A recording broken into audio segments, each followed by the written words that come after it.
Yeah.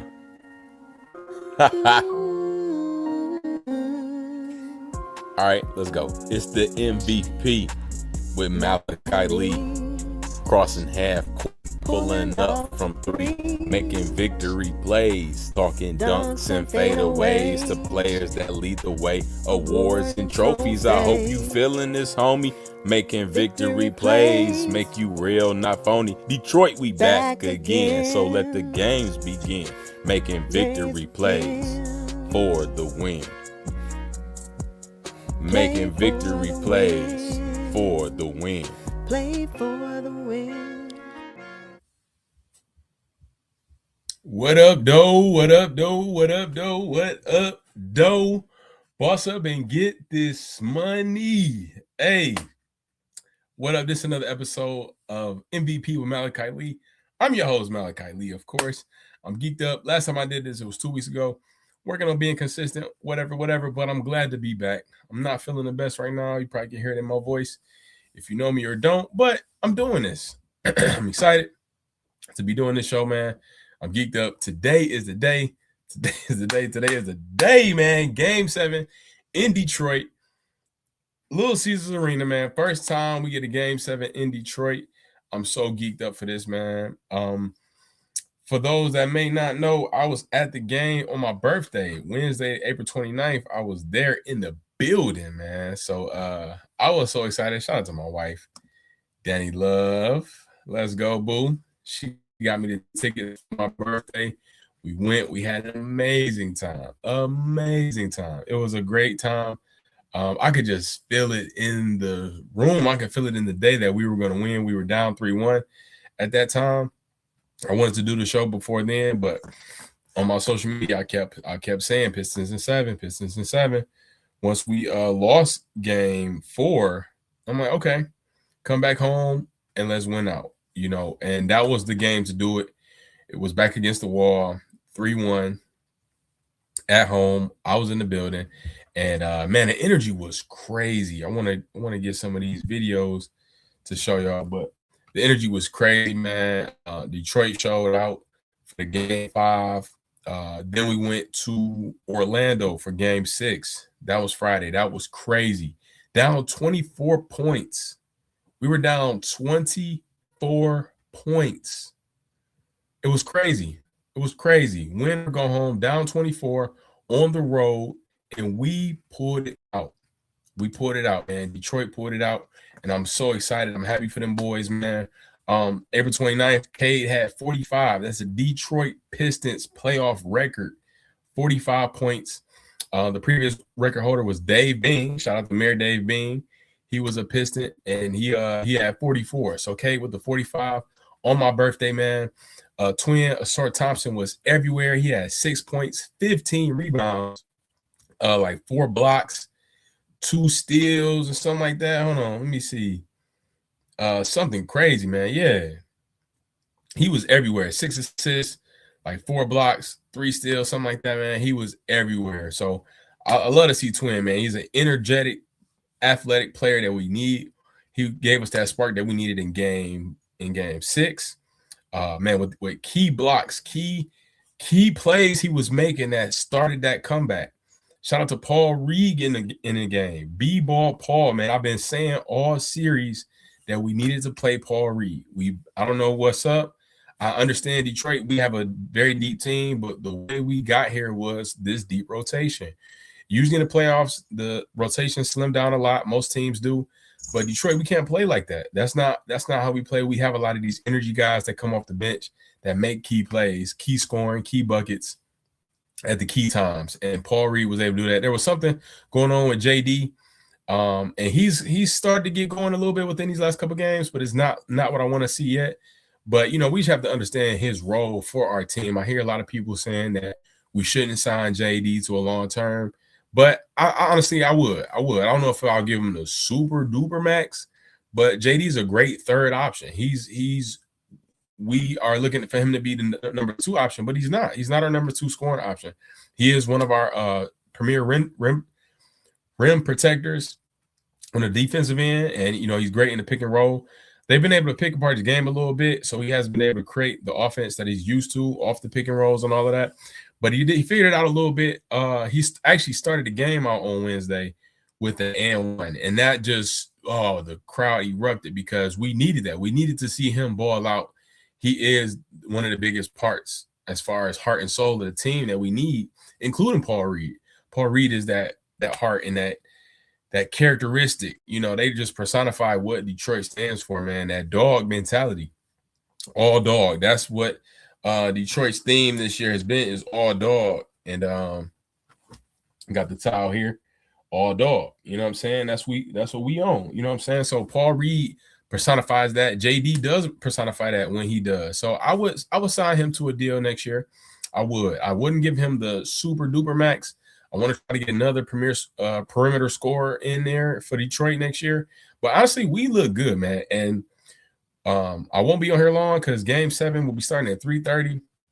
I just wanted to get in before the game started. But, man, Pistons in 7. That's what you got to know, man. We came back down 24. If y'all was going to beat us, Friday night was the time. So it's over now. We here, and we here to stay on to round 2. I can't wait to see it happen, man. We in at Little Caesars Arena. I was supposed to go downtown somewhere to watch the game with my wife, but we're not feeling the best. But we are going to the Tigers game after this, so we want to rest up a little bit. I don't know how much I'm gonna be able to rest up because Game 7 about to have me going crazy. But the Tigers won last night as well. So, man, Detroit sports is a great time for it.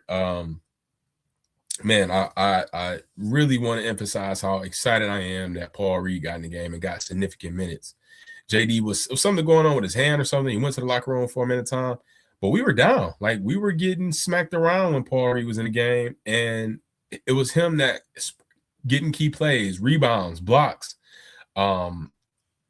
buckets, like rebound buckets. He was scoring like for the very short amount of time he was in. And of course, Twin as well. Cade, they all led the charge. Duncan Robinson hit some clutch threes, man. Tobias was balling as he always does. But Duncan Robinson stepping up was that X factor for sure. You know, Twin is going to do his thing. You know, Cade is going to get his buckets. You know, other players will help out, but Duncan hitting those key clutch threes, that's what saved us. That is definitely what saved us. And in the close games, we were still down. I think we cut it to 10, cut the lead to 7 with one of those Duncan threes. And it was great. And then Cade's defense, oh my goodness. This is, you talk about an MVP. Cade is an MVP. He's our MVP. But honestly, man, he's the MVP of the league. I know he didn't finish top 3 in voting this year, but he's my MVP. He has to be, like, because he's everywhere. He literally, we're down in the third quarter. Jalen Suggs, he stands up before half court, locked down, sliding, boom, got the steal into the transition bucket, which was a Duncan 3. Then we had Cade again with the deflection in the passing lane. Went down and got a bucket, man. Cade's defense was what stand out, because as your leader goes, you're gonna go.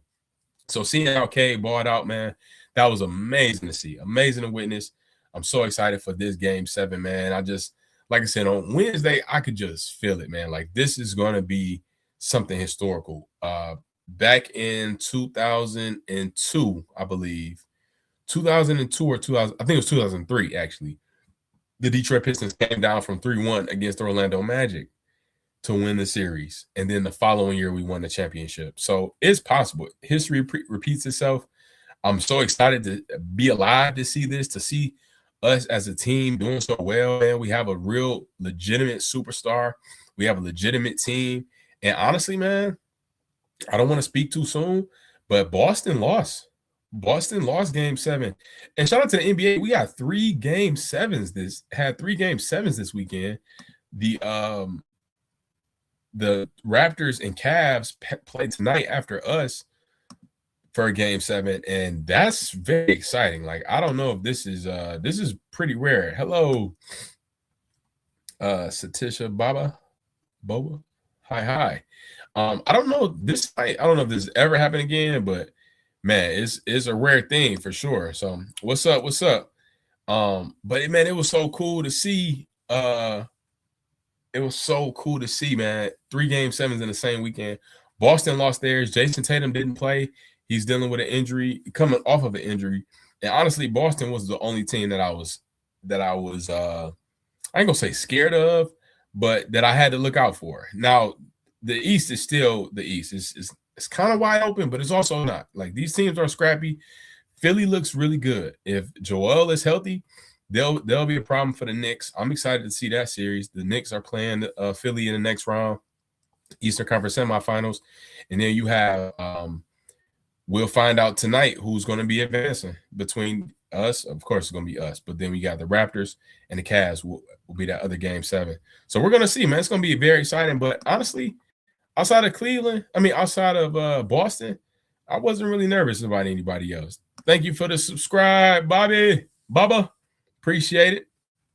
Yeah, I wasn't too concerned about too many other teams. I mean, I like New York in terms of, like, I just want to see them again. They put us out last year. So yeah, let's match up with them. But we will play either Cleveland or Toronto. And I'm excited, man. I'm excited to see that. And we're gonna see what's gonna happen. But with Boston out, low key it's wide open. Detroit got the potential to make the finals for real now, because I knew we would make the Eastern Conference Finals. This series hasn't gone as expected, but we had to figure some things out. You know, Cade has always been doing this thing all series, but it's these other players. Cade and Tobias has been consistent. It's JD that's starting to figure out his game. We found some minutes for Paul Reed. That was huge for us. And Duncan found his shot. With all those things, and we play defense like we know how, nobody can really beat us, like, outside of somebody on the West, honestly. I don't see anybody in the East beating us when we're playing our best basketball, because we have such a deep team. And I want JB Biggerstaff to go a little deeper in the bench. Find some time for Ron Hollins. I get not giving Marcus Sasser time. I understand that, but Ron Hollins would be those times that Karis LeVert gets in. See what Ron will do. You know, those few minutes just to add a spark, because it's these spark players that we have that keep the game going, keep the team moving forward, man. So excited for this game 7, and we in Detroit with it tonight, man. Shout out to the Detroit Pistons. We're gonna see what it is. About to watch the game and tune in. I'm trying to think. Oh, in the West, let's cover the West too. We got LeBron, man, which LeBron is personally my GOAT. He's what I feel is the greatest player of all time. He's the greatest basketball player we've ever seen. Now, Jordan, him going 6-0, that's incredible. But this long, he's playing with his son. He has 4 championships. He has all these MVPs. Like, he's the number 1 scorer. He's top 5 in all categories, like LeBron. So seeing him advance past KD. Now, KD didn't play every game. I will give the Rockets that. But honestly, people, man, you give LeBron a decent team. You got Marcus Smart. You got DeAndre Ayton over there.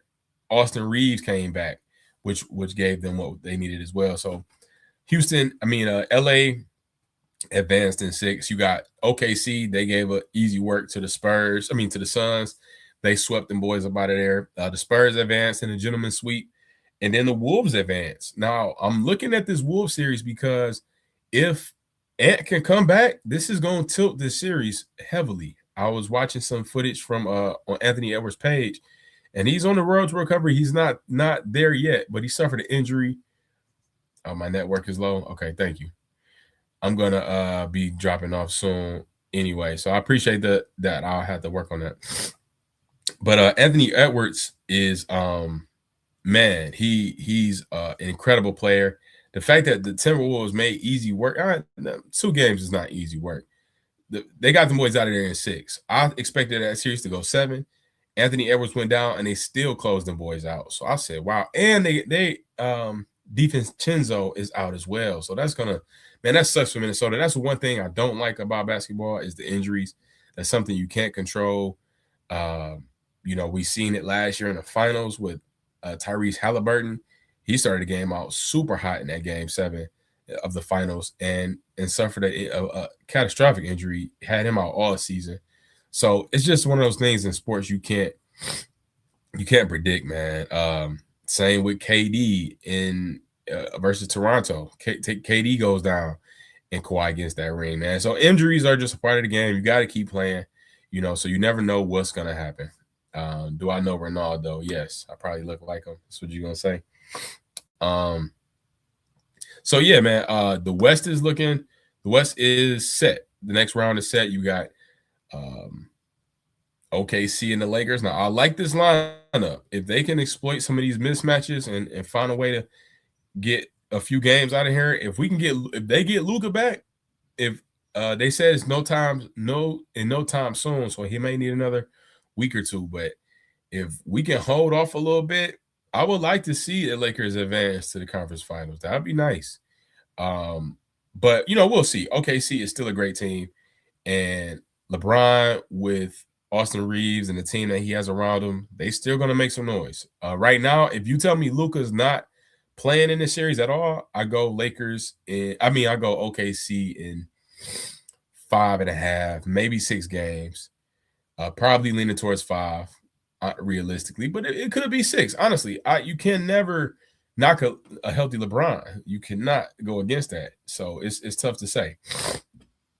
I'll say if you tell me Luka isn't playing, yeah, it's going 6 games for sure. So probably in OKC's favor, but it'll go 6 games. LeBron will get you 1 for sure, get you 2 for sure. So we'll see.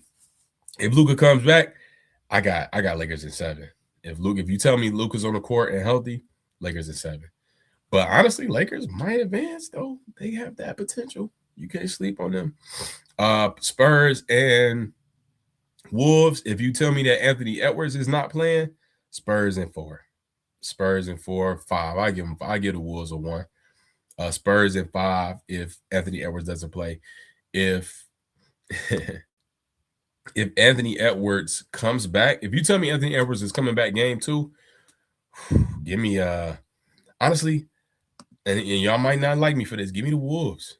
Give me the Wolves over the Spurs if Anthony Edwards come back. Let's say he come back game 2. Now, you got Gobert and Wemby. That's the perfect matchup. Now, Gobert isn't the offensive player that Wemby is, but he can give that defense, that height, that size in the paint to give some of that paint protection that they're going to need, because Wemby is going to be roaming and he's a freak of nature of a player. So it's going to be hard to get past them regardless. But if Anthony Edwards doesn't come back, it's Spurs in 5 for real. I really want the Spurs, but you might be right. Okay, you want the Spurs, baby. Yeah, man. Like I said, with injuries, it's just so hard to gauge it with the injuries, man. But I was watching. Anthony Edwards has a YouTube page, and he gave a lot of background, footage and everything. And he's on the road to recovery, but he had hyperextended his knee when he was already dealing with a knee injury. So that's gonna be tough. He's gonna need a little bit more time to recover. If he don't come back till like game 5, it might be over. Game 4, game 5, it might be over. He needs to at least come back in game 3, because you can expect a good team to win 2 at home. You come at home and you defend home court. Now you tied up.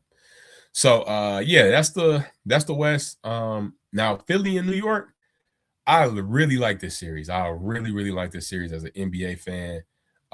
Whoever wins will be going to the Eastern Conference Finals. Man, I don't like New York because they beat us, but just looking at these guys, if you tell me Embiid is playing every game, give me Philly in 6. Give me Philly in 6 if Embiid is playing. If Embiid is only gonna play 2 games, then it's gonna look different. But I like that matchup with him and Cat, Embiid and Cat, and Philly got a nice squad, man. I did not recognize them throughout the regular season. I forgot they had playoff P, which he showed up. They got Embiid, and they got them young boys, Tyrese Maxey and the rookie. I keep forgetting his name, number 77. Them boys ready to ball, man. Them boys scrappy young squad. Man, give me if Embiid is playing, give me Philly in 6. New York will definitely put up a fight. It could even go 7, but it's no easy way to tell with those two squads. With Philly advancing past Boston, and Boston was a squad that I was looking at to make it to the Eastern Conference Finals automatically. So I like how this is shaping out. Cleveland and Toronto tonight. I want to say Cleveland, based off the players that they have, is going to be in Cleveland, but you cannot look past this Toronto team. Toronto, actually, give me Toronto for the upset. I don't trust James Harden. Over the years, we've seen him to flop in these type of games, and I think history will repeat itself. I think Donovan Mitchell he'll have 40, but what is James Harden going to do? If you tell me James Harden gives me somewhere around 20 points and 8 assists, then they'll win. But I can't trust that. I can't trust that right now. You have this young team in Toronto they're just naive. Like, they got RJ Barrett, Barnes over there. They sometimes these scrappy young teams be so naive that they don't even feel, the pressure of the moment. It just is what it is. But for Harden, you have more pressure because he's been in the league so long. He's a vet. He's been in these situations in a deep playoff run, game 6, game 7, needing production out of you as one of the best players, and he doesn't show up. So I can't go against that. I don't think he's going to change it now. Honestly, the fact that Toronto took y'all to 7 games tells me everything I needed to know. Now, I'm not slighting Toronto at all, but Cleveland should have been able to take care of business in 6 games at the most. Let's be real. So the fact that they didn't, we'll see. But I'm going to start wrapping this up, man, because game 7 is here. I wanted to show some footage and all that, but hey, I just end up talking. I'm glad I'm doing this. I'm proud of myself for getting back in motion. Thankful to my new subscriber or anybody else that subscribed or tuned in. Thanks a lot. My name is Malachi Lee. I'm an actor and comedian as well. So on my page, you'll see all types of stuff. I've been posting more comedy content and stand-up content, so you can tap in with me. And also go to lovelies.com to check out me and my wife, our website, lovelies.com, man. So happy game 7 to y'all. We'll see y'all. I'll try to do another episode before round 2 starts. I will do another episode. I think round 2 starts Monday, I want to say, or Tuesday. It might be like Tuesday. But, very excited, man. Excited to see this. So, see y'all later. This has been another episode 2 of M.V.P. with Malachi Lee, Game 7. I love y'all. Don't live without Christ. See y'all soon.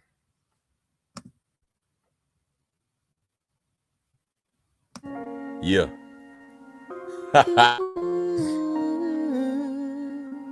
All right, let's go. It's the MVP with Malachi Lee.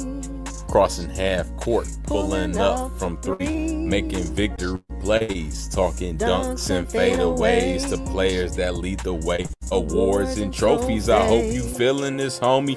Making victory plays, make you real, not phony. Detroit, we back again, so let the games begin. Making victory plays for the win.